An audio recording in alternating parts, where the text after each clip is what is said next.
Rocking રેડર્સ rocking achiever group આજે હું કડાચલાની અંદર આવી છું અને કડાચલાની અંદર નાયક જીતેન્દ્રભાઈને મેં 1 વર્ષ પહેલાં પણ નોવા આપી હતી અને અત્યારે પણ એમની નોવા ચાલુ છે. તો હું એમની પાસેથી જાણવા માગું છું કે એમને શું બીમારી હતી અને કઈ બીમારીમાંથી એમને સારું થયું છે. તો જીતેન્દ્રભાઈ, તમે જણાવશો કે તમને શું પ્રોબ્લેમ હતો શરીરની અંદર? મેડમ, મારે શરીરની અંદર મારો સોરાયસિસ હતો.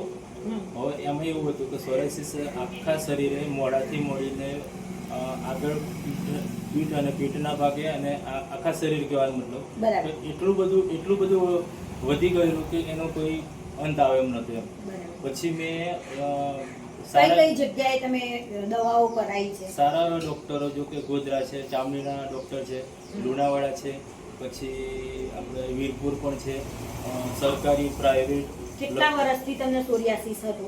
મિનિમમ 7-8 વર્ષથી. 7-8 વર્ષથી. તો 7-8 વર્ષથી તમે જે કઈ દવાઓ કરાવી, મિનિમમ ખર્ચો કેટલો થયો હશે? મિનિમમ આમ જોવા જઈએ તો છૂટક નિમિત્ત તો 35-40 હજાર રૂપિયા તો મારા ગયા. બરાબર.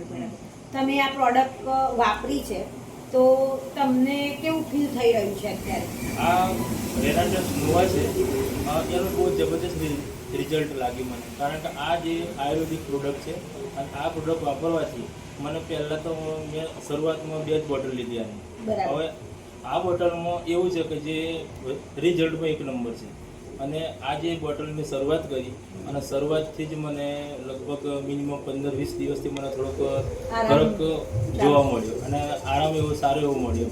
અને ત્યાર પછી મને લાગ્યું કે આ બોટલ વાપરવા જેવી છે. બરાબર. તો બીજા લોકોને આવા તમારા જેવી બીમારી હોય યા તો બીજી કોઈ બીમારી હોય તો બીજા લોકોને વાપરવી જોઈએ કે ના વાપરવી? વાપરવી જોઈએ, 100% વાપરવી જોઈએ. આનાથી તમને કોઈ આડઅસર થઈ ગઈ એવું લાગે છે? કોઈ પણ પ્રકારની આડઅસર નથી આમાં. હા. તમે કઈ વસ્તુનો યુઝ કર્યો છે? નોવા છે, રેનાટસ નોવા છે. સાબુન છે? સાબુ જોડે સાબુ પણ મેં વાપર્યું અને આ હરિદ્રા ડ્રોપ. અને હરિદ્રા ડ્રોપ છે. રોકિંગ રેનાટસ રોકિંગ એચીવર.